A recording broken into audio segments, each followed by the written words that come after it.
Hi folks, it's Andrea. It's Friday and I just wanted to check in and say hello to everybody. Also, I wanted to wish everyone racing this weekend the best of luck. I know quite a few people are racing Durban.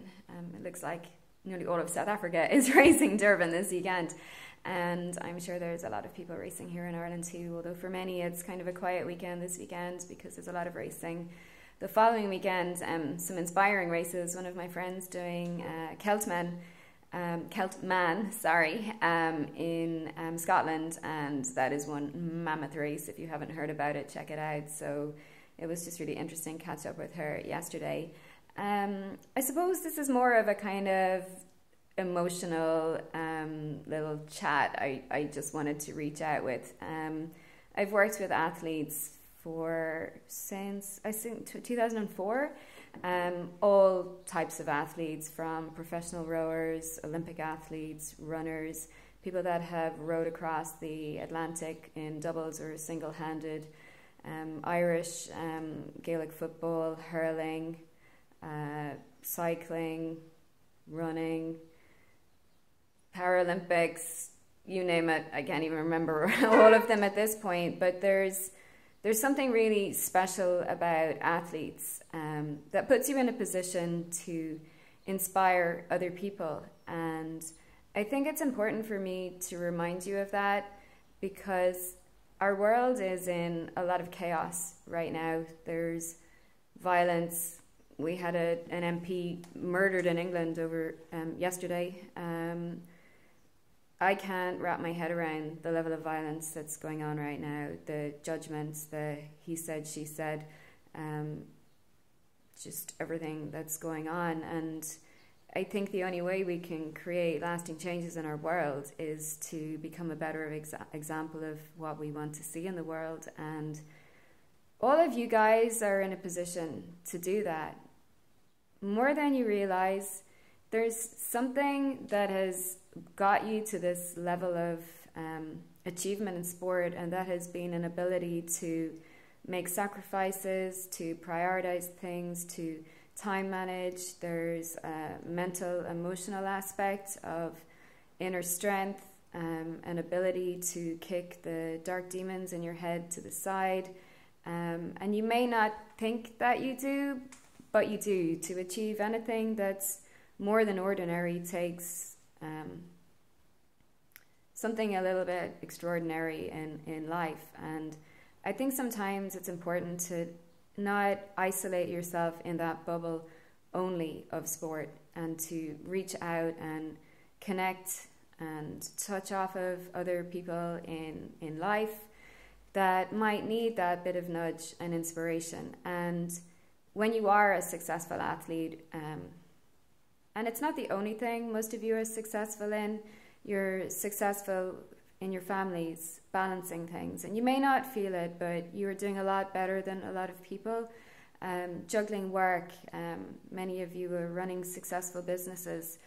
To do it and achieve all of this takes something a little bit different, and it's a good thing to share this with others, to not only be in this selfish bubble of sport, and it can be very selfish. You know, there's something in an athlete that makes them extraordinary because of your ability to do what you want. And there's an element where that can get out of balance, but also there's a great lesson to show others how to, in some ways, put themselves first, because we have to put ourselves first to find who we really are, to follow our calling, to do the things that we're meant to do in life. So I don't really know if I'm making any sense here, but I just, even those of you that are racing this weekend, you have a power to just smile, say thank you, show the people in your life that they mean something to you. Spread that in infectiousness of who you are, your enthusiasm, that high energy, that drive. Look out for other people that may need that support and that nudge and that, inspiration for them to do and be more. And sometimes we think that in life to make changes, to to do extraordinary things. We need to quit everything that we're doing and become a Buddha on the side of the mountain. And I really don't believe that's true. I think that we follow our calling, we do what's nudging us, and we do that to our best capability while maintaining a balance, an open mind, an ability to see things out of the box and to have an awareness of everything that's around you.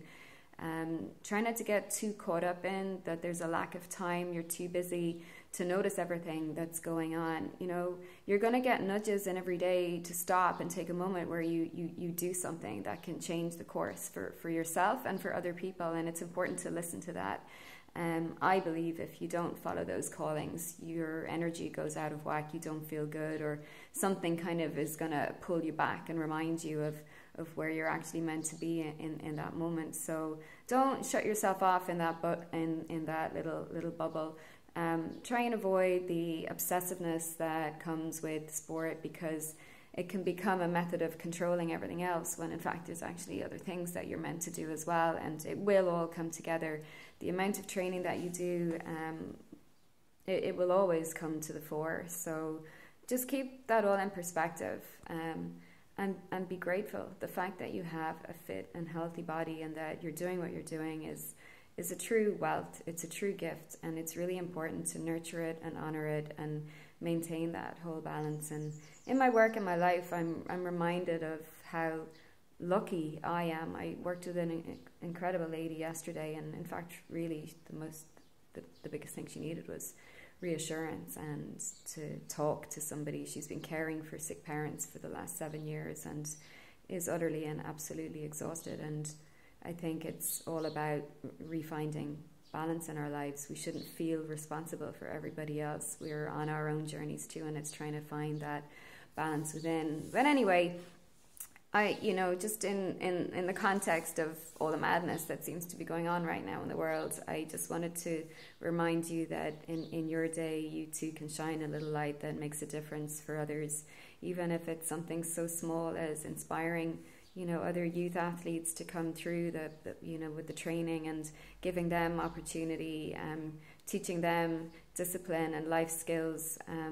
I know for me, I learned a lot of lessons at a very, very early age in the swimming pool with a fabulous coach and a group of other swimmers when I was 5 or 6. I can't recall, but it changed me for life. I saw no divisions between everybody and some were from very, very harsh backgrounds, and it's not that anyone was rolling around in wealth. When I grew up in Ireland in the 70s and 80s, there was a lack everywhere, but it wasn't viewed that way, the way we see lack all around us currently when we have an abundance. So whatever way you can be a change, make a change, help and support someone in the little ways that you can during your day, do it proudly, do it with a full heart. That's how it should be done. Lead with your hearts and go smash your races this weekend. I'll be watching you all in Durban, and yeah, keep in touch. Take care. Bye.